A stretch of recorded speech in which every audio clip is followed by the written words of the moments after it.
সেরকম জামাতও কষ্ট করেছে, 17 বছর একসাথে তারা আন্দোলন করেছে। এখন কেন আন্দোলনের ভিতরে ফাটল ধরবে? এই ফাটল ধরাচ্ছে ওরা যারা গত 17 বছর আমাদের উপর জুলুম করেছে। আজকে এখানে জলিল আছে, জলিল কোথায়? এই জলিলও বাড়ি থাকতে পারে না। এই জলিলের উপরে অসংখ্য মামলা, ঠিক না ঠিক? এবং জামাত বিএনপি একসাথে জেল খেটেছে, ফাঁসির দোষীতে ঝুলেছে, একসাথে তারা বাড়ি ছাড়া ছিল। আল্লাহ যেন আমাদের এই ডানপন্থী লক্ষ্যকে টিকিয়ে রাখে। কারণ বিএনপি দলগত দিক থেকে বিএনপির ধারে কাছে বাংলাদেশে কোন দল নেই। এদের জনসংখ্যা সবচেয়ে বেশি। ওনার দলের জন্য যাতে করে জিয়ার আদর্শে তারা থাকতে পারে। জিয়াউর রহমান খুব নামাজ ছিলেন। জিয়াউর রহমান সাথে জায়নামাজ বহন করতেন এবং ভাঙা সুটকেস রাখতেন। দুর্নীতি কোনোভাবেই প্রশ্রয় দিতেন না। এই আদর্শে বিএনপি থাকলে বিএনপির অগ্রযাত্রা কেউ থামাতে পারবে না। তারেকের যতটুকু আমি জানি, তারেকও 5 ওয়াক্ত নামাজ দিবে এবং হাওয়া ভবনে সে রেগুলার নামাজ জামাতের সাথে পড়ে। আলহামদুলিল্লাহ 100 ইট আমাদের হযরত আলী ভাই আর 1 বস্তা সিমেন্ট, 1 বস্তা সিমেন্ট না জি, আমার হযরত আলী ভাইকে আল্লাহ কবুল করুন। আপনারা এমনি আখিরাতে চলে যাবে, আজকে রাতেও মৃত্যু হতে পারে। এই জন্য যারা একটু কমিটমেন্ট করবে, এই মসজিদ আমাদের জন্য সুপারিশ করবে। আয়াতুল কুরসি রাসূল বলেছেন 2টা দিব্য আয়াতুল কুরসি, 2টা দিব্য আয়াতুল কুরসি। সবচেয়ে বেশি আয়াতুল কুরসি পড়া হয় কোথায়? মসজিদে। 5 ওয়াক্ত নামাজের পরে যারা আয়াতুল কুরসি পড়ে রাসূল বলেছেন এদের মধ্যে জান্নাতের মধ্যে পার্থক্য মধ্যখানে মৃত্যু। এই জন্য মসজিদকে আমরা সাক্ষী রেখে যাব। মসজিদকে আমাদের ময়দানে সাক্ষী হয়ে যাবে আমাদের জন্য। আমরা 3 মিনিট পরে আমরা করোনা আলোচনায় ঢুকে পড়বো ইনশাআল্লাহ। মায়েরা আছেন? আচ্ছা, আমাদের আব্দুল মজিদ খন্দকার 10,000 টাকা দিয়েছেন কিনা? আমার সিরাজ ভাই, আহারে এত খেটে খাওয়া মানুষ, সিরাজ ভাইয়ের প্রত্যেকটি পয়সা হালাল। আমাদের বিগত মন্ত্রীদেরকে যদি সিরাজ ভাইয়ের মতো দেওয়া হতো তাহলে বুঝতো ওরা টাকা কিভাবে হালাল টাকা কামাই করতে হয়। হালাল টাকা কামাইতে কষ্ট, কিন্তু যেতেও কষ্ট। এটার বরকত দুনিয়াতেও বেশি, আখিরাতেও। আর হারাম যারা কামাই করে এরা খেতে পারে না। আলহামদুলিল্লাহ আমাদের সাবেক বিএনপির সভাপতি আব্দুল সাত্তার ভাই, ওনার জন্য 5,000 টাকা তিনি দিয়েছেন। আল্লাহ কবুল করো। আব্দুল সাত্তার ভাইয়ের পরিবারকে আল্লাহ কবুল করো। কিয়ামতে দান যেন তাদের জন্য সাক্ষী হয়ে যায়। আমরা দান করা ছাড়া জান্নাত যাওয়া যায় না। রাসূল সাল্লাল্লাহু আলাইহি ওয়াসাল্লাম বলেন, যারা দান করে যতটুকু দেয় তো তার চেয়ে 10 গুণ না 700 গুণ আল্লাহ তাকে দিয়ে দেয়। দুনিয়াতেও দেয়, আখিরাতেও দেয়। অন্য সওয়াব হলো 10 গুণ আর দানেরটা হলো 700 গুণ। আল্লাহু আকবার। এই জন্য চেষ্টা করবেন। স্বেচ্ছাসেবক দল, তোমরা তোমাদের কাজগুলো অতি দ্রুত শেষ করো। আমরা এখন জালসার কাজে ফিরে যাব। আমরা যদি আবার সুযোগ পাই আমরা আরেকবার একটু কালেকশন করবো। তোমরা যদি এর ভিতরে পারো তাহলে ধীরে সুস্থে তোমরা তোমাদের কাজ চালিয়ে দিতে পারো, সেটাই সবচেয়ে ভালো হবে। আমরা জালসার কাজও সব কার্যক্রম চালিয়ে নেব। তোমরা 2-4 জন ভিতরে একটু আস্তে ধীরে কথা না বলে কালেকশন চালিয়ে দাও। আমরা জালসার কাজ এখন শুরু করতে যাচ্ছি। ঠিক আছে, যারা বড় অঙ্কের দিবে একটু লেখে পাঠিয়ে দিবেন। আলহামদুলিল্লাহ বলে আমাদের আজকের বিষয় হবে মসজিদ। বিষয় কি? মসজিদ। মসজিদ কোথা থেকে উৎপত্তি হয়েছে বলুন তো? মসজিদ আসলো কোথেকে? প্রথম মসজিদ কে বানিয়েছে? আল্লাহ বানিয়েছেন। প্রথম মসজিদ বাইতুল মামুর, 7 আসমানে আল্লাহ মসজিদটা বানিয়েছেন। কোন আসমানে? 7 আসমানে। এই বাইতুল মামুরের পাশেই সারাক্ষণ বসে আছেন ইব্রাহিম আলাইহিস সালাম। কারণ কাবাঘর যখন আল্লাহ প্রথম বানালেন, নূহের প্লাবনে কাবাঘর মাটির তলে চলে যায়। এটাকে আবার পুনর্নির্মাণ করলেন তিনি। তিনার নাম কি? ইব্রাহিম। ইয়ারফাউ ইব্রাহিমুল কাওয়াইদ মিনাল বাইতি ওয়া ইসমাঈল রব্বানা তাকাব্বাল মিন্না ইন্নাকা আনতাস সামিউল আলিম। আল্লাহ বলছেন ইয়ারফাউ ইব্রাহিমুল কাওয়াইদ, ইব্রাহিম আলাইহিস সালাম যখন তার মৃত্যু উঁচু করলেন, তার সাথে যুগালি থাকলেন তার ছেলে ইসমাঈল। যেই পাথর দিয়ে ঘরটা বানালেন, যে পাথরের উপরে দাঁড়িয়ে ওই পাথরটা আল্লাহ বেহেশত থেকে পাঠিয়ে দিয়েছে। ওই পাথরটা ছিল জীবন্ত পাথর। আচ্ছা বলেন তো, পাথরের উপরে হাঁটলে কি কারো পায়ের দাগ পড়ে? পড়ে না। কিন্তু ইব্রাহিম আলাইহিস সালামকে ওই পাথর পাঠিয়ে দিয়ে আল্লাহ বলেন, তুমি পাথরের উপরে উঠো, তোমার পায়ের দাগ এটার উপর থাকবে। হজ করতে যারা যায় তারা মাকাম ইব্রাহিমে দেখবেন ইব্রাহিম আলাইহিস সালামের কি আছে? পায়ের চিহ্ন। সেখানে যখন তিনি দাঁড়ালেন, পাথরটা জীবন্ত হয়ে গেল। পাথরটার সাথে ওনার কলিজার সাথে আল্লাহ মিল করে দিলেন। যখন তিনি মনে মনে চিন্তা করতেন, আমি একটু উপরে উঠবো, পাথর আস্তে করে উপরে উঠে যেত। আর যখন মনে করতেন পাশে যাব, পাথর পাশে চলে যেত। যখন মনে করতেন নিচে নামবেন, নিচে নেমে যেত। এই পাথরকে আল্লাহ জীবন দান করে দিলেন। আল্লাহ বললেন, এই পৃথিবীতে প্রথম মসজিদ আমি আল্লাহ বানালাম। 90 নম্বর সূরা আল ইমরানে আল্লাহ বলছেন, ইন্না আউওয়ালা বাইতিন উদিআ লিন-নাসি লাল্লাযী বিবাক্কাতা মুবারাকা ওয়া হুদান লিল-আলামিন। এই পৃথিবীর প্রথম ঘর আউওয়ালা বাইতিন উদিআ লিন-নাস, মানুষের জন্য বানানো হলো, রাখা হলো। বিবাক্কাতা মুবারাকা, বরকতময় মক্কায়, যাতে এটা সারা দুনিয়ার মানুষের জন্য হেদায়েতের মার্কাজ হয়ে যায়। যারাই ওখানে যাবে তাদেরকে হেদায়েত দান করবেন কে? এই মসজিদে যারা 5 ওয়াক্ত নামাজ পড়ে তাদেরকে হেদায়েত দান করেন কে? আর মসজিদের সাথে যাদের অন্তর লেগে থাকে, আল্লাহ বলছেন কিয়ামতে আমি আমার ছায়ায় তাদেরকে রেখে দেব। মসজিদের সাথে অন্তর লাগাতে চান তো? অন্তর লাগার মানে কি বলেন তো? মসজিদের ছবি কি গলায় ঝুলে রাখো? গামছা খালা করে রাখা। তখন কি হয়? তখন আযান হয়। আযান হলেই যারা মসজিদের দিকে যায়, মসজিদ তাদের দিকে আসে। রাসূল বলছেন, যারা আযান শোনার সাথে সাথে মসজিদের দিকে যায়, যখনই প্রথম কদম ফেলে তার জীবনের গুনাহগুলো মাফ হয়ে যায়। দ্বিতীয় কদম যখন দেয়, জান্নাত তার বাড়ির দিকে চলে আসে। 5 ওয়াক্ত নামাজে যারা মসজিদে যায়, আল্লাহ বলছেন বুখারীর বর্ণনা, আল্লাহ তাদের জন্য বেহেশত সাজায়া দেয়। আর মসজিদে যারা যায় না, রাসূল সাল্লাল্লাহু আলাইহি ওয়াসাল্লাম বলছেন, এত বড় নবী কোনদিন কারোর কষ্ট দেন নাই। সেই নবী আলাইহিস সালাম বলছেন, আযানের পরে যারা মসজিদে যায় না, আমার মন চায় আমি তাদের বাড়ি ঘরগুলো আগুন দিয়ে জ্বালিয়ে দেই। বাইতুল মামুর কোথায় বলেন তো? কোথায়? বাইতুল মামুর বড় কতটুকু বলেন তো? কতটুকু বড়?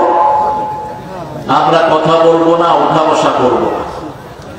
উঠা বসা যে করবে বদদোয়া দিয়ে দেবো, ঘরে গিয়ে শীত হয়ে পড়ে থাকবে 1 মাস। এটা কোরআনের মাহফিল, তেলাওয়াতের মাহফিল। কোরআন যেরকম নরম সেরকম গরম। মুসলমান যেমন ঠান্ডা তেমন গরম। গরমের কিছু দেখেছে আফগানিস্তান। সামনের দিনগুলো মুসলমানদের দিন। পৃথিবীতে অন্য কোন ধর্ম চলবে না, একমাত্র চলবে ইসলাম, ইসলাম, ইসলাম। ইসলাম আছে যেখানে, শান্তি আছে। ভারতে কচু কাটা করছে ওই শয়তান মোদির বাচ্চা মোদি। এখন ভারতের লোকেরা আওয়াজ তুলছে, সব দলের লোকেরা, মোদিকে হটাও, মোদিকে হটাও, টুকরা টুকরা হবে ভারত। মুসলমানদের রক্ত কখনো বৃথা যায়। মুসলমানদের সবচেয়ে পবিত্র জায়গার নাম কি?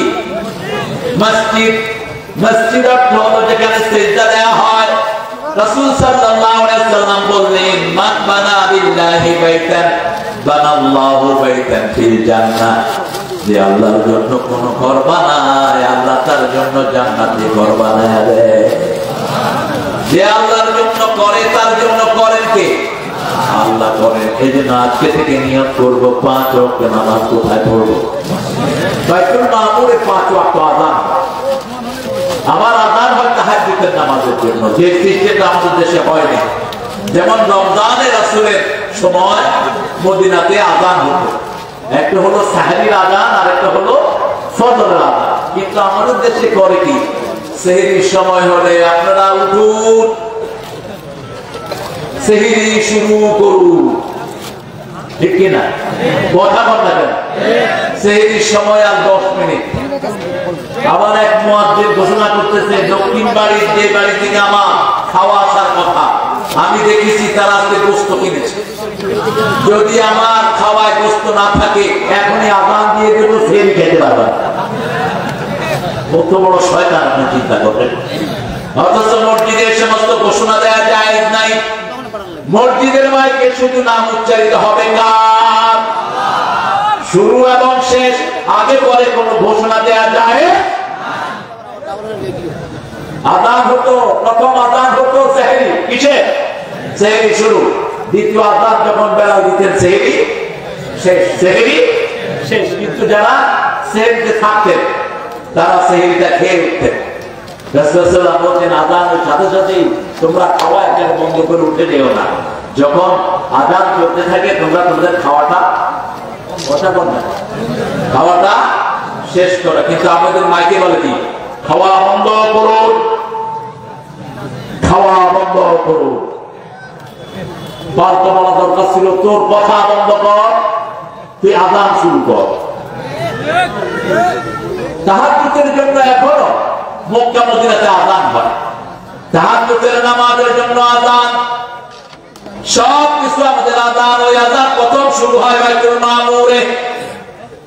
আবার বাইতুল মামুরের যখন আযান হয়, দুনিয়াতে তখন একটা প্রাণী আযান দেয়, কি না?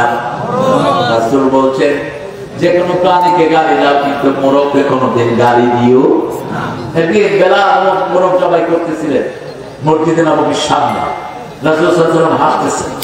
সাহাবায়ে কেরাম বললেন, ইয়া রাসূল, আপনি হাসেন কেন? কয়, দেখো, আল মুয়াজ্জিন ইয়াযবাহুল মুয়াজ্জিন, এক মুয়াজ্জিন আরেক মুয়াজ্জিনকে জবাই করে দিচ্ছে। বেলাল আযান দেয়, মুয়াজ্জিনও আযান দেয়। মুয়াজ্জিনের আযান আমরা বুঝি, কিন্তু মুরগির আযান বুঝি না। আমরা মনে করি কুকুরু ঘুক, আসলে মুরগি বলে সুবহুন কুদ্দুসুন রাব্বুনা ওয়া রাব্বুল মালাইকাতি ওয়ার-রূহ। মোরগগুলো যেখানেই থাকে আযান দেয়, ঠিক যাবে, ঠিক? ওই বাইতুল মামুরের বর্ণনা দিলেন রাসূল সাল্লাল্লাহু আলাইহি ওয়াসাল্লাম। তিনি 7 আকাশে যখন গেলেন, দেখলেন গাছের নিচে একজন লোক অনেকগুলো বাচ্চা নিয়ে বসে আছে। জিবরাইল আমিন আলাইহিস সালামকে তিনি জিজ্ঞেস করলেন, ইনি কে? জিবরাইল আমিন আলাইহিস সালাম বলছেন, ইনি হলেন আমাদের জাতির পিতা ইব্রাহিম। এই বাচ্চাগুলো কারা? এই বাচ্চাগুলো ওই বাচ্চারা যাদেরকে কোরআন শেখানোর জন্য পিতামাতা নিয়োগ করেছে, আলেম বানানোর জন্য নিয়োগ করেছে, ভালো দিনের হাফেজ বানানোর জন্য নিয়োগ করেছে। কিন্তু ছোটবেলায় বাচ্চাটা মারা গেছে, এরকম আছে না নাই? আপনি নিয়োগ করবেন, এখন থেকে বাচ্চাগুলোকে কি পড়াবেন? কি পড়াবেন? কোরআন। একটা কিতাবই সুপারিশ করবে, আর কোন কিতাব সুপারিশ করবে না। একটা কিতাবই সওয়াব দেয়, আর কোন কিতাব সওয়াব দিতে পারে না। সেজন্য আপনার প্রত্যেকটি শিশুকে আপনারা নিয়োগ করবেন, প্রত্যেকটা শিশুকে যেন আমরা কোরআন পড়াতে, ওই ছোট ছোট বাচ্চাগুলোকে ইব্রাহিম আলাইহিস সালামের পাশে দিয়ে দিবেন। কিয়ামত পর্যন্ত তারা ইব্রাহিম আলাইহিস সালামকে আব্বা ডাকবেন, আর ইব্রাহিম আলাইহিস সালাম তাদেরকে নিয়ে তেলাওয়াত করবেন, বিভিন্ন মাসলা মাসাইল শিখাবেন, বিভিন্ন কিছু তাকে তালিম দিবেন। রাসূল সাল্লাল্লাহু আলাইহি ওয়াসাল্লাম বলেছেন, ইব্রাহিম আলাইহিস সালামের মতই আল্লাহ আমাকে আকৃতি দান করেছেন।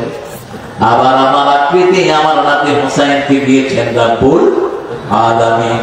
আবার আমার আকৃতি আমার ছেলে কাসেমকে দিয়েছেন। আবার মা ফাতেমা যখন হাঁটাচলা করতেন, মনে হতো রাসূলই হাঁটছেন। আল্লাহু আকবার। এই পৃথিবীর সর্বশ্রেষ্ঠ রূপ ছিল মুহাম্মদ সাল্লাল্লাহু, আর সমস্ত রূপের অর্ধেক দিয়েছেন সাইয়েদনা ইউসুফ আলাইহিস সালামকে। কিন্তু পুরা রূপ যাকে দিয়েছেন তার নাম হলো মুহাম্মদ সাল্লাল্লাহু। কি হয়েছে কথা বলো?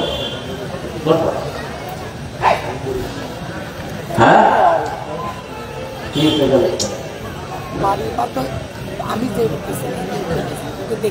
বাইতুল মামুরে এক এক দিন 70,000 ফেরেশতা নামাজ পড়ে। আরো আসতে সুবহানাল্লাহ। এই 70,000 ফেরেশতা যারা একবার নামাজ পড়ে দ্বিতীয়বার নামাজ পড়ার সুযোগ পায় না। এখন বুঝে কত হাজার কোটি ফেরেশতা আল্লাহ বানিয়ে রেখেছেন। আল্লাহু আকবার। এই মসজিদে প্রতিদিন নামাজ হয়, ঠিক সেই মসজিদের বরাবর দুনিয়াতে যে মসজিদ সেটার নাম কি? কাবা। কি নাম? কাবা। দুনিয়ার শিখ মধ্যখানে হলো কাবা, আর কাবার চারপাশে হলো লোহার খনি। কিসের খনি?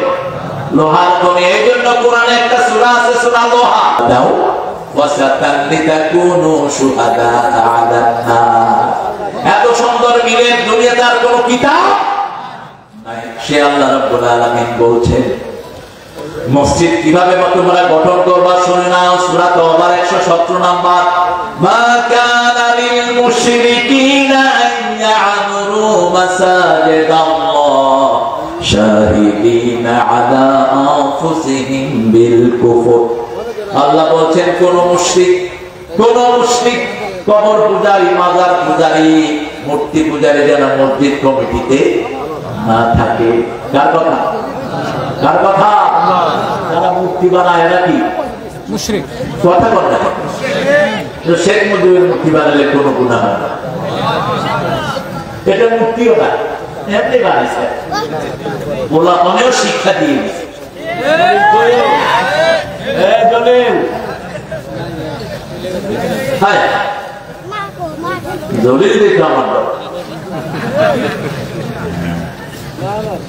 তুমি থাকতা দলিল গেলা কেন? তোমাদের কেন্দ্রীয় নেতা আমার পাশেই বসে থাকে। তোমাদের ওই যে বন্যা ও দুর্যোগ ওটার সম্পাদক, কেন্দ্রীয় সম্পাদক দেশ নেত্রী খালেদা জিয়া প্রাইভেট উপদেষ্টা মিলন রাজশাহীর বড় লিডারের পাশেই সারাক্ষণ বসেছে। তো তুমিও থাকতা, ভালো হতো। চলে গেলা কেন? জলের যদি আওয়াজ শোনো চলে আসো। আমরা ইসলামের জন্য থাকবো, কোরআনের জন্য থাকবো। ঠিক আছে? চোখ বন্ধ হলে হিসাব দিতে দিতে যান শেষ হয়ে যাবে। কোন বেলামাজি নেতার পিছনে থাকবি, তুইও শেষ, তোর দম। মসজিদ যারা বানায় আমরা তাদের সাথে থাকবো, মূর্তি যারা বানায় তাদেরকে খুন করবো। ঠিক না? মূর্তি বানাতে পারবি না। হিন্দু ধর্মের একটা কিতাবেও মূর্তির কোন উচ্চারণ নাই। ওদেরকে চ্যালেঞ্জ দিয়েছেন অসংখ্যবার। শুধু আমি না, জাকির নায়েকও চ্যালেঞ্জ দিয়েছে যে আপনাদের একটা কিতাবে যদি মূর্তির পক্ষে দুটা লাইন পান, আমি আর আপনাদের বিরুদ্ধে কোনো কথা বলবো না। ওদের প্রত্যেকটা কিতাবে আছে লা ইলাহা ইল্লাল্লাহ, লা ইলাহা ইল্লাল্লাহ মুহাম্মাদুর রাসূলুল্লাহ সাল্লাল্লাহু। ওদের প্রত্যেকটা কিতাবে কালেমার কথা এসেছে। কারণ আদম আলাইহিস সালাম থেকে নিয়ে মুহাম্মদ সাল্লাল্লাহু আলাইহি ওয়াসাল্লাম পর্যন্ত সব নবীর কথা ছিল একটা। সারা পৃথিবীর সব মুসলমানদের কথা কয়টা? একটা বাক্য, লা ইলাহা মুহাম্মাদুর রাসূলুল্লাহ। আল্লাহ এক, নবী এক, নামাজ এক, রুকু এক, সিজদা কোন পার্থক্য নাই। এত সুন্দর ধর্ম পৃথিবীর আর একটাও। হিন্দুদের মধ্যে কত গ্রুপ আপনারা দেখেন তো? খ্রিস্টানদের মধ্যে খ্রিস্টানদের বাইবেল ইন্ডিয়ার সাথে ভারতের ওই যে ইংল্যান্ডের তার মিল নাই, ইংল্যান্ডের সাথে আমেরিকার তার কোন মিল নাই। আর আমাদের কোরআন শরীফের সবগুলো সূরা সারা পৃথিবীতে ঠিক আছে। বাংলাদেশের ইমাম যে সূরা দিয়ে নামাজ শুরু করে, কাবার ইমামও একই সূরা দিয়ে শুরু করে। বাংলাদেশের ইমাম যে সময় ফজর পড়ে, কাবা শরীফের ইমামও সেই সময় ফজর পড়ে। রাতের নামাজ রাতে, দিনের নামাজ দিনে। যোহর আসর আমরা দিনে পড়ি, ফজর মাগরিব এশা আমরা সূর্য ডুবার পরে পড়ি। ঠিক না বেটি? একটা সূর্য ওঠার আগে আরেকটা ডুবার পরে। রাসূল সাল্লাল্লাহু আলাইহি ওয়াসাল্লাম বলেন, এশার নামাজ যারা জামাতে পড়লো অর্ধেক রাত পর্যন্ত তারা ঘুমায় থাকবে, কিন্তু ফেরেশতা তাদের নামে লিখবে সে এখনো নামাজে আছে। কি সহজ ইসলাম! আবার রাসূল বলেন, এই লোকরা যখন ফজর নামাজ জামাতে দাঁড়িয়ে নামাজ পড়েছে। আবার যারা জোহরের নামাজ পড়ে জামাতে, জোহর থেকে ফজর থেকে জোহরে পুরো সময়টা তার আমলনামায় নামাজ উঠে যায়। আবার যখন আসর পড়ে মুকাফফারাত রাসূল বলেছেন বদ্ধকারের সব সগীরা গুনাহ মাফ করে দেন কে? যখনই ওযু করে ওযুর সাথে সাথে হাতের গুনাহ, ওযুর পানি মুখবেন না কখনো, বলতে বলতে আমি হয়রান হয়ে গেলাম। কিন্তু হুজুরাই সবচেয়ে বেশি কিছু চায়, এই কিছুটাও তো তোর হুজুরের খাতা দিয়ে তুই পড়স কি আর পড়স? একটা ওযুরও কোনদিন রাসূল পানি মুছতেন না। রাসূল যখন ওযু করতেন সাহাবায়ে কেরাম তার পাশে বসে থাকতেন। রাসূলের ওযুর পানি ওনারা নিয়ে নিয়ে নিজের মুখে মুছে দিতেন, শরীরে মুছে দিতেন। সুবহানাল্লাহ বলছেন। আপনি আপনার আব্বারা ওযুর পানি এরকম বরকত পানি মুছতে পারেন, ওস্তাদেরটা মুছতে পারেন, রোগ ভালো হয়, সব রকমের বরকত আল্লাহ দান করেন। মা আয়েশা একদিন বললেন, ইয়া রাসূলুল্লাহ, এত হাজার কোটি মানুষের মধ্যে আপনার উম্মত আপনি কিভাবে চিনবেন? রাসূল সাল্লাল্লাহু আলাইহি ওয়াসাল্লাম বললেন, আয়েশা, হাজার ঘোড়ার ভিতরে চিত্রা ঘোড়া যেমন চিনা যায়, যে ঘোড়ার কপাল সাদা, শরীর কালো, পেট সাদা, পিঠ কালো, এই ঘোড়া চেনা যায় কিনা? চেনা যায়। রাসূল বলেন, আমার ওযু করা উম্মত কিয়ামতের ময়দানে ওযুর জায়গাগুলো সূর্যের মতো চিকচিক করতে থাকবে। এই চিকচিকময় জায়গাগুলো তোমরা বাড়াও। এই হাদিস শোনার পরে আবু হুরায়রা যখন ওযু করতেন বগলে পানি দিতেন, বগল ধুইতেন। কি দিতেন? বগল ধুইতেন। কারণ ওযুর পানি যত জায়গায় লাগবে তত জায়গাকে সূর্যের চেয়ে আলোকময় করে দিবেন কে? এই জন্য ওযুর জায়গাগুলো চেক করবেন। কোন গোড়ার যদি না ভিজানো হয় তাহলে ওই গোড়াটা কোথায় যাবে? জাহান্নামের আগুনে জ্বলবে। রাসূল সাল্লাল্লাহু আলাইহি ওয়াসাল্লাম এক সাহাবীকে দেখলেন তিনি পানি ঢালছেন দাঁড়িয়ে, কিন্তু মুছে দিচ্ছেন না। বলছে, ঠিক করে পানি পৌঁছাও, যেখানে পানি পৌঁছবে না সেই জায়গাতে জাহান্নামের আগুন জ্বলবে। আর ওযুর পানি হলো পৃথিবীর সবচেয়ে শ্রেষ্ঠ ঔষধ, সবচেয়ে শ্রেষ্ঠ পারফিউম। যারা ওযু সুন্দর করে করবে এদের মুখ ফাটবে না, এদের কখনো চেহারার উজ্জ্বলতা নষ্ট হবে না। আমাদের নষ্ট হয় কেন? আমরা ওযু একজনে করি, 10 জনের পানি ফেলি। রাসূল এক মগে ওযু করতেন। কয় মগ? এক মগ। কিভাবে করতেন? হাতটা ধুয়ে তারপরে ভিতর থেকে পানি নিয়ে ওযু করতেন। 3 বার করে করতেন, 3 বার নাকে পানি দিতেন, 3 বার মুখ ধুইতেন, দাড়িগুলো খিলাল করতেন, হাতগুলো ধুইতেন কবজি পর্যন্ত। এরপরে শেষে যে পানিটা থাকতো এটা খাইতেন। এটা কি করতেন? খাইতেন। আমরা কি করি? পড়তে পড়তে তো জানছি কবে ছাড়ছে আর বন্ধ হওয়ার নিয়ম নেই। আবার পাঁচটার সাথে কথা হয়, কেমন আছো, দোকানের ব্যবসা বাণিজ্য ঠিক আছে, পানি কিন্তু চলতে আছে, দাঁত মাজতেছে চলতে আছে, মুখ ধুইতেছে চলতেই। আরে আল্লাহর গোলাম, পানিটা বন্ধ করো বাবা।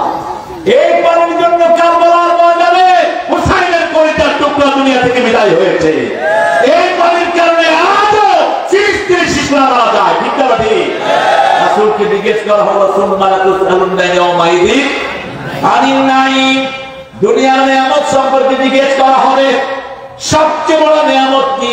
রাসূল বললেন বিশুদ্ধ পানি। বিশুদ্ধ কি? পানি। পানির আরেক নাম কি? কেন জীবন? কেন জীবন? আচ্ছা বলেন তো, ভারতের সবচেয়ে বড় হার্টের ডাক্তারের নাম কি?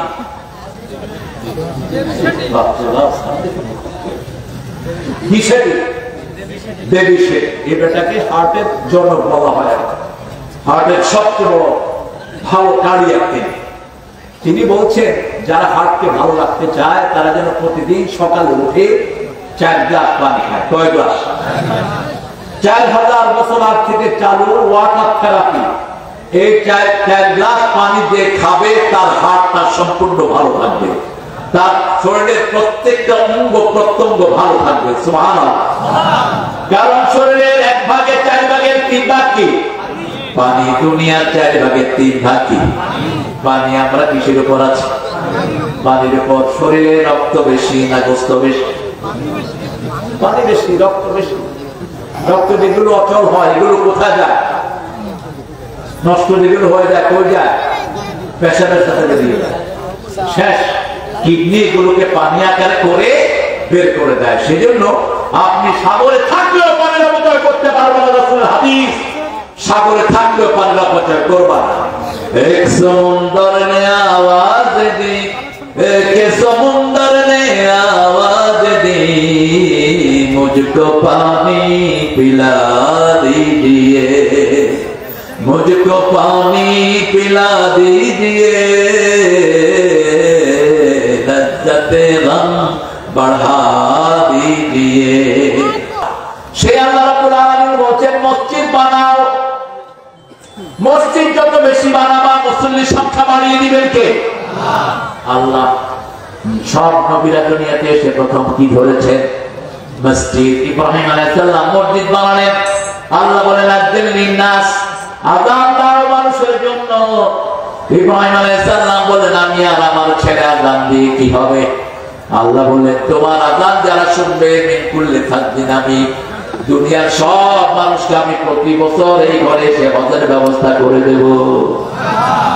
যত মানুষের কানে আযান গিয়েছে সব মানুষ বছরে কোথায় যাবে?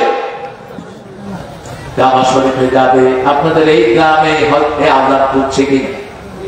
আজকে আপনাদের বাজারে এক ব্যবসায়ীর সাথে দেখা করলো, হুজুর আমি আগামী সপ্তাহে হজে যাচ্ছি। তার মানে ওই আযান তার কানে যতবার ঢুকছে ততবার সে কোথায় যাবে? হজে যাবে। কোথায় দিলেন আযান? আর কোথায় সিরাজগঞ্জ উল্লাপাড়াতে বসে আমি সেটা শুনলাম। আবার যাদের কানে আযান পৌঁছেনি, যত আয়োজনই করুক সে কখনো হজে যেতে দেখবেন অনেকে হজের কাপড় চোপড় করছে, কিন্তু প্লেন ওঠার আগে কথা বলে কি হয়েছে? মারা গেছে। ভাসানী সাহেব হজে যেতে পারছিলেন? পারেন। আমরা দোয়া করি আল্লাহ যেন তাকে হজের সওয়াব দিয়ে। কাপড় চোপড় করছে কিন্তু প্লেন ওঠার আগে মারা গেছে। হজে যাওয়ার জন্য ওই আযান ফরজ। আযান কি? সূরা হজের ভিতরে আল্লাহ বলেছেন আযান লিন-নাস ইয়াতুকা রিজালান আলা কুল্লি দামিন মিন কুল্লি ফাদ্দিন, আমি তুমি আযান দাও পৃথিবীর সব মানুষের কানে আমি আযান পৌঁছে দেব। এই আযান তাদের কানে পৌঁছবে, সারা গরিব হোক না খেয়ে থাকুক, কিন্তু একটা সময় দেখবেন হজের ব্যবস্থা হয়ে যায়। কাদের লোক কিছু নাই, এরকম লোক হজে গেছে কিনা? আমি পাইছি। দাওয়া বললাম কি রে তুই হজে আসলি কেন? কয় স্যার আমার মালিক কয়, মালিকের মা হজ করে নেই, আমার হয়ে হজে। এর ব্যবস্থায় নিয়ে গেলেন কে? আল্লাহ নিয়ে গেলেন। এই মসজিদের সাথে যোগাযোগ রাখবো। রাসূল সাল্লাল্লাহু আলাইহি ওয়াসাল্লাম বলেছেন 5 ওয়াক্ত যারা মসজিদ যায় তাদেরকে তোমরা মুমিন বলে সার্টিফিকেট দিয়ে দাও। আযান হলে কোথায় যাবে? আপনি দেখবেন না কোন মসজিদ, বাংলাদেশে ওই হারাম মসজিদ একটাও নাই। এখন কাদিয়ানীদের কোন মসজিদ আপনাদের আছে? কথা বলেন না কেন? রাফিজিদের কোন মসজিদ আছে? নাই। যে কোনো মসজিদে যান আযান হলেই যাবে।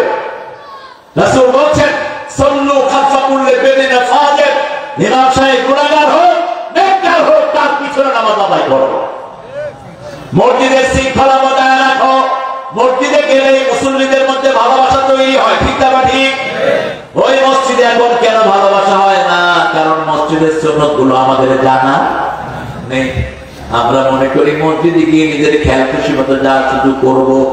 রাসূল সাল্লাল্লাহু আলাইহি ওয়াসাল্লাম বলেছেন লা তাজলিসু ইল্লা রাকাতাইন, মসজিদ ঢুকতে যদি বসতে চান কয় রাকাত? 2 রাকাত ছাড়া মসজিদে বসা যাবে না। আল্লাহর ভক্ত নরমালি যদি এখন ডক্টর ইউনূসের সাথে কেউ দেখা করতে যান, নিয়ম কানুন আছে না নাই? চেকিং হয়, কি জন্য যাবে, কেন যাবে, কতক্ষণ থাকবেন, আপনার পরিচয় কি, আপনার চরিত্রের মাথা কত কিছু হয়। আর সারা পৃথিবীর শাহানশাহ কে? আল্লাহর ঘরে যাবেন, কোন নিয়ম থাকবে না।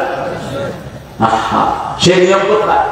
আমাদের হুজুররাও জানা না পড়ে যায়া মাগরিবের নামাজের আর 5 মিনিট বাকি হয়ে নিজে বলে কেন বসলেন? লা তাজলিসু বারবারা, বুখারী মুসলিমে বলা ইল্লা রাকাতাইন, 2 রাকাত ছাড়া বলবা না, দাঁড়িয়ে থাকো। বসতে হলে 2 রাকাত। এমনকি মুহাদ্দিসিনে কেরাম বলছেন আসরের নামাজের পরে কোনো নামাজ নাই, কিন্তু আপনি যদি মসজিদে ঢুকে বসতে চান কয় রাকাত?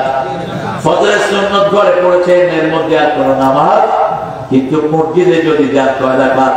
রাসূল খুতবা দিচ্ছেন, মুহাম্মদ সাল্লাল্লাহু আলাইহি সাল্লাম খুতবার সময় কথা বলা জায়েজ নাই, খুতবার সময় নামাজ পড়াও জায়েজ নাই। কিন্তু এক সাহাবী ঢুকলেন, ঢুকে বসে পড়লেন, রাসূল বলেন দাও সাল্লাল্লাহু আলাইহি দুই রাকাত পড়ো, তারপরে ঢুকলেই যদি বসতে হয় কয় রাকাত? দুই রাকাত। এবার শুরু করেন। মসজিদে কি করবে? আল্লাহর হাবিব সাল্লাল্লাহু আলাইহি ওয়াসাল্লাম বলেন মসজিদে হট্টগোল করা যাবে, মসজিদে বিভিন্ন আজেবাজে আলাপ করা যাবে, আজেবাজে আলাপ তো বাহিরেও করা যায়। আমাদের মসজিদগুলোতে লেখা রাখে মসজিদে দুনিয়াবি কথাবার্তা বলা হারাম। এই কথাটাই হারাম। মসজিদ থেকে দুনিয়া ঠিক করবে। যেমন রাসূলের মসজিদে ঠিক তো আলুর দাম কত হবে, পেঁয়াজের দাম কত হবে, এটা বসে বসে নামাজের পরে ঠিক করবে। এখন মসজিদে আজেবাজে জিনিস, বিভিন্ন ফাহিশা আলোচনা, তারপরে মানুষের চরিত্র নিয়ে আলোচনা, এগুলো বাহিরেও হারাম, মসজিদের ভিতরেও। যেমন মসজিদে আমরা দোয়া করি রব্বানা আতিনা ফিদ দুনিয়া হাসানা ওয়া ফিল আখিরাতি হাসানা, আল্লাহ আমাদের দুনিয়াটা সুন্দর করে দেন। তাহলে দুনিয়া শব্দটা আছে না? দুনিয়া সুন্দর করার যতগুলো কথা সব হবে কোথায়? মসজিদে কোনো একজন লোকের জন্য দোয়া হবে না। আমাদের মসজিদগুলিতে কি হয়? জুমার দিন আল্লাহ মুতাল্লি 20,000 টাকা দিয়েছে, তার 14 গোষ্ঠীতে বেহেশতে পাঠায়। আজকে এক হুজুরের ওয়াজ শুনতেছিলাম, নতুন এক মসজিদে চাকরি হয়েছে। তো সেখানে বেচারা চিন্তা করলো যে আমি প্রথম ইসলামের হারাম গুলো নিয়ে আলোচনা করি। প্রথম আলোচনা শুরু করছে সুদে। নামাজের পরে সভাপতি কয়, আমি যে সুদ খাই তোমারে করছি, ও কই আমারে কইব কি? আমি তো জানি না আপনি সুদ খান। না, তুমি যখন আলোচনা করতেছিল বারবার আমার দিকে তাকাইছি। যদি চাকরি করতে সুদের উপরে কথা বলতে পারবি? হ্যাঁ, চিন্তা করলো কি বিপদে পড়লাম। পরে জুমায় শুরু করছে ঘুষুর পর বয়ান দেওয়ানোর পরে নামাজ শেষ থেকে দাঁড়িয়ে একা ধরছে, হে মিয়া আমি যে সরকারি অফিসে চাকরি করি, তোমার কইছে কেনা? আমাদের করবো কেন? আমি তো জানি না আপনি চাকরি করে। তো তুমি বারবার আমার দিকে তাকাই দিচ্ছিলে আর ঘুষের কথা বলছো। আমি মাঝে মধ্যে খাই, সবসময় খাই না। তুমি এটা করে কি বিপদে পড়ছে বুঝে। এরপরে সে চিন্তা করলো তাহলে কি নিয়ে আলোচনা করা যায়। তারপরে সে আলোচনা করলো মদের উপরে। এখন মসজিদের কেশিয়ার যে সে কি করে? আপনাদের এখানে আবিষ্কার নয়, সিরাজগঞ্জের লোকের অধিকাংশ ভালো। সিরাজগঞ্জে একটা জিনিস সবচেয়ে বেশি, যেটা রাসূল সবচেয়ে বেশি খেতে, বলে তো কি? হ্যাঁ, কি রাসূলের সবচেয়ে প্রিয় খাবার কি? দুধ। আর সবচেয়ে প্রিয় পোশাক কি? সাদা পোশাক এবং লুঙ্গি। রাসূলের সবচেয়ে প্রিয় পোশাক কি? জীবনে শুধু একদিন পায়জামা পরেছেন, কয়দিন? আর সবসময় কি? লুঙ্গি। সারা বাংলাদেশকে লুঙ্গি পরেছে কারা? এই যত মানুষ লুঙ্গি দিয়ে পয়সা আলা হয়েছে, সব সালারা লুঙ্গি বানায় কোথায়? এই সিরাজগঞ্জ। আপনাদের ওই যে কিনারে কিন্তু আমি চিনি, ওই যে হেলালের লুঙ্গির নাম হলো স্ট্যান্ডার্ড লুঙ্গি। এই হেলাল একটা লুঙ্গি 3,000-5,000 টাকা পর্যন্ত বেচে লাগে, কিন্তু বানায় না আপনাদের এখানে। আপনাদেরকে সেই দাম আরো বলেন, ডায়েরি বলেন, ওই যে মিল্ক বিটা সবাই দুধ নেয় কোথেকে? সিরাজগঞ্জ থেকে। আল্লাহ সিরাজগঞ্জে আরো বরকত বাড়ায়া দেন। আর চিৎকার করে বলি আমি। সিরাজ হলো আমার নবীর নাম। সূরা আহজাবে আল্লাহ বলেছেন, ইন্না আরসালনাকা শাহিদান ওয়া মুবাশশিরান ওয়া নাযীরা ওয়া দা'iয়ান ইলাল্লাহি বিইذনিহি সিরাজাম মুনীরা। রাসূল ছিলেন সিরাজ। কি ছিলেন? সিরাজ। আল্লাহ রাসূলকে চাঁদ বলেন নাই, সূর্য বলেন নাই। একটা চাঁদ থেকে আরেকটা চাঁদ হয় না, একটা সূর্য থেকে আরেকটা সূর্য হয় না। কিন্তু এই গ্রামে যদি একটা চেরাগ থাকে, সিরাজগঞ্জে যদি কোথাও চেরাগ না থাকে, এই একটা চেরাগ থেকে 1000 চেরাগ জ্বালানো যাবে, ঠিক যাবে? ঠিক। রাসূল এমন চেরাগ যার থেকে কিয়ামত পর্যন্ত মানুষ আলো নেবে, কিন্তু তার আলো কখনো শেষ কি হয়েছে? কথা বলে না মেম্বার, তোমাদের চেয়ারম্যান বানাবে, মেম্বারদের চেয়ারম্যান বানাবে। আল্লাহকে ইসলামের জন্য কবুল করুন। মাহফিলে আপনারা চেষ্টা করবেন যে সমস্ত হুজুররা কথা বলবেন যেন একপেশি কথা না। মাহফিলে সব ধরনের লোক আছে, আমরা কোরআনকে ফোকাস করবো, ঠিক আছে? আমরা ইসলামকে ফোকাস করবো, আমাদের মুক্তির জায়গাটাকে আমরা ফোকাস করবো। মসজিদে আমাদের সবার স্বার্থ আছে না নাই? মসজিদ আমাদের সবার প্রাণের জায়গা। এই জন্য আমাদের জাতীয় কবি মসজিদের জন্য খুব ভালো গজল লিখেছেন, কিন্তু রবি ঠাকুর যেহেতু মসজিদ পছন্দ করে না, ওর মসজিদের জন্য কোনো লেখা, অথচ আপনারা রবি ঠাকুরকে দেখেন না। এখানে কোথায় এক জায়গা বের করে দাও এই খবিশকে এখান থেকে।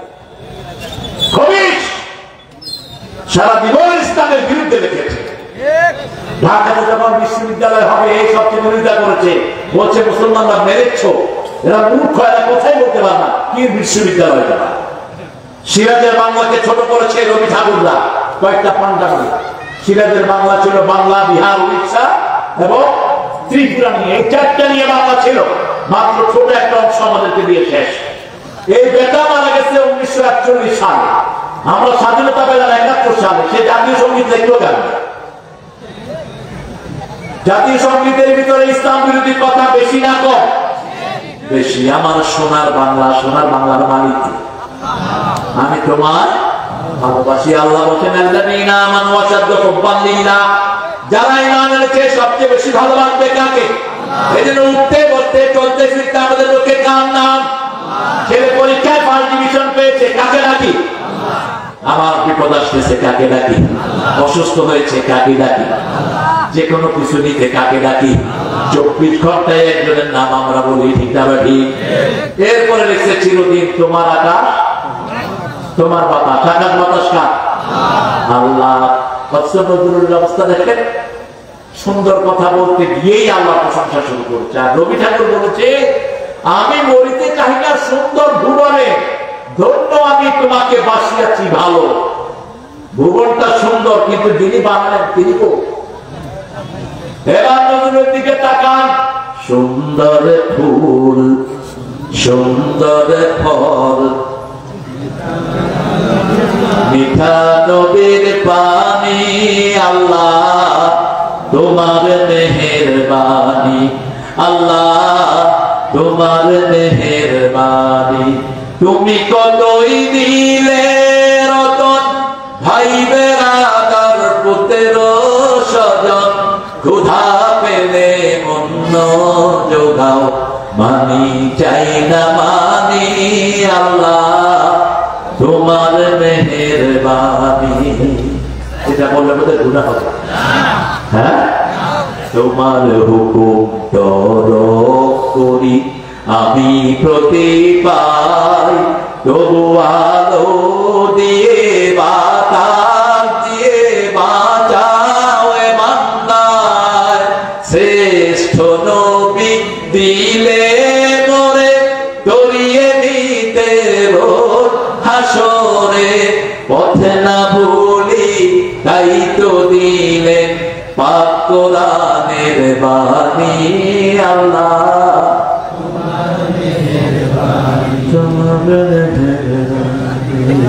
কোথায় এত বুঝা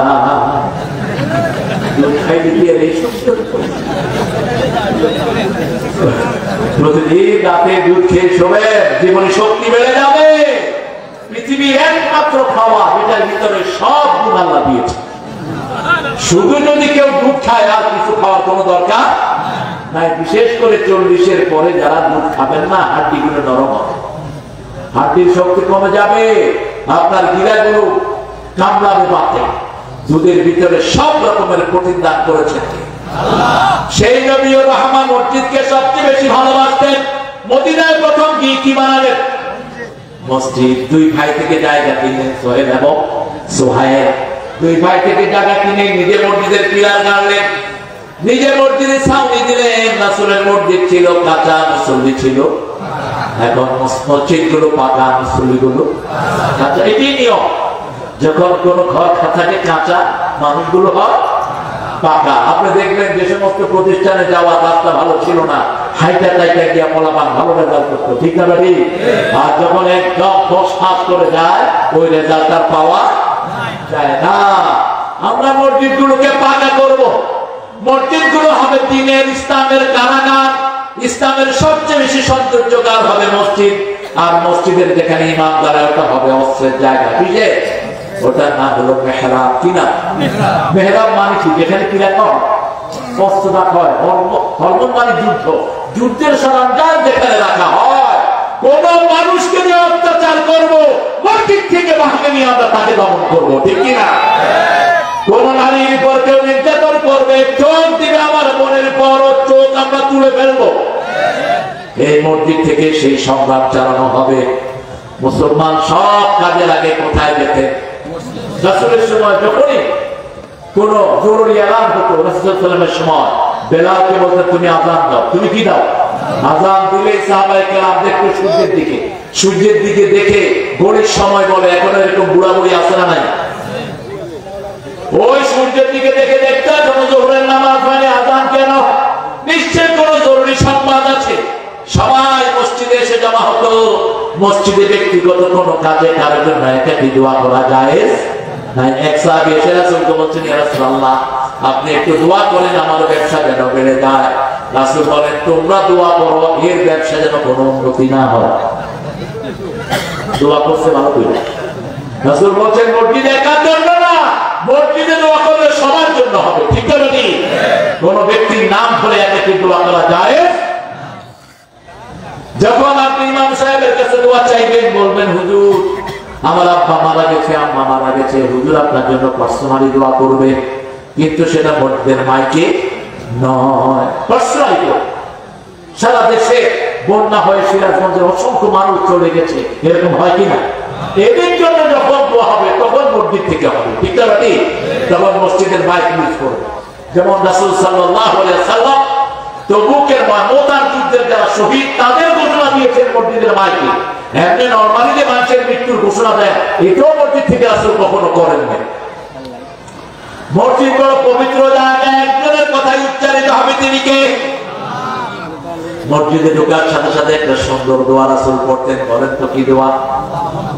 আল্লাহুম্মা ইফতাহ লি আবওয়াবা। মসজিদে ঢুকতে কোন পা? আপনার ঘরে ঢুকতে কোন পা? ডাইনটা। পায়খানায় ঢুকতে কোন পা? দুনিয়াতে বাইরেতে কোন পা? তাহলে দুনিয়াটা আর পায়খানার মধ্যে কোনো পার্থক্য, আর আপনার ঘর আর মসজিদের মধ্যে কোনো পার্থক্য। রাসূল বলছেন মসজিদকে ঘর বানাবা না, ঘরকে মসজিদ বানাবা না। এমন যেন না হয় কোন নামাজ ঘরে না পড়ো। রাসূল সব সুন্নাত নফল বিদর কোথায় পড়তেন? ঘরে। আর ফরজ পড়তেন কোথায়? মসজিদে নববীতে 1 রাকাত পড়লে 1000 রাকাতের সওয়াব। তারপরে সুন্নাত নফল কোনটাই তিনি মসজিদে পড়তেন না, কোথায় পড়তেন? আবার রাসূল বলছেন মসজিদে যারা 2 রাকাত নামাজ পড়ে, ঘরে 1 রাকাত নামাজ মসজিদের 2 রাকাত নফলের সমান। ঘরের 4 রাকাত নফল মসজিদের 8 রাকাত নফলের সমান। ঘরে পড়বেন তো? কথা কর না। মসজিদে শুধু কোন নামাজ পড়বো? ফরজ 1 রাকাত পড়বেন। যদি এলাকার মসজিদে হয় ওয়াক্তিয়া নামাজের মসজিদ, জামাতে পড়লে 27 গুণ বেশি।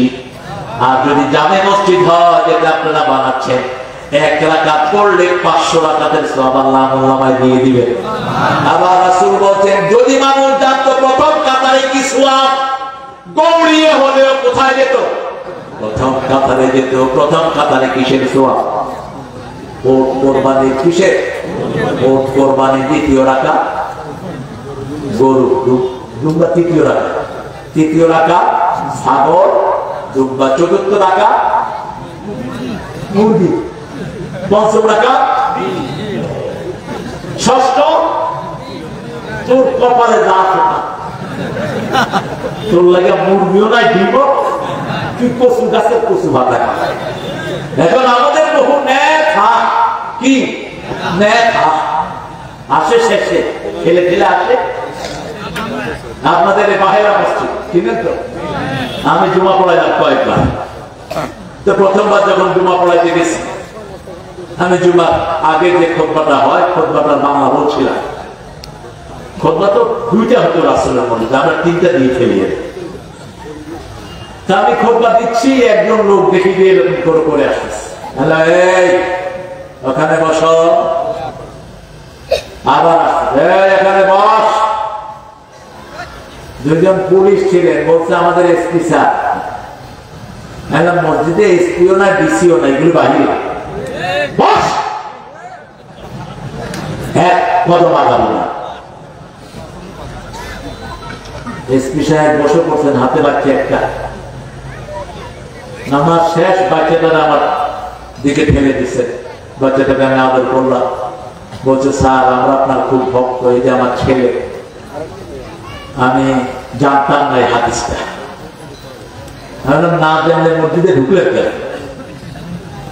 যেখানে যে কাজ করবেন ওই জ্ঞান অর্জন করাটা কি জোরে বলেন? বিয়ের আগে বিয়ের জ্ঞান অর্জন করা কি ফরজ? ব্যবসার আগে ব্যবসার জ্ঞান অর্জন করা কি ফরজ? দল করার আগে দলের জ্ঞান অর্জন করা কি ফরজ? আপনি কোন দল? আপনি কাকে নেতা মানবেন? এগুলো কোরআন শরীফে বোঝা নাই?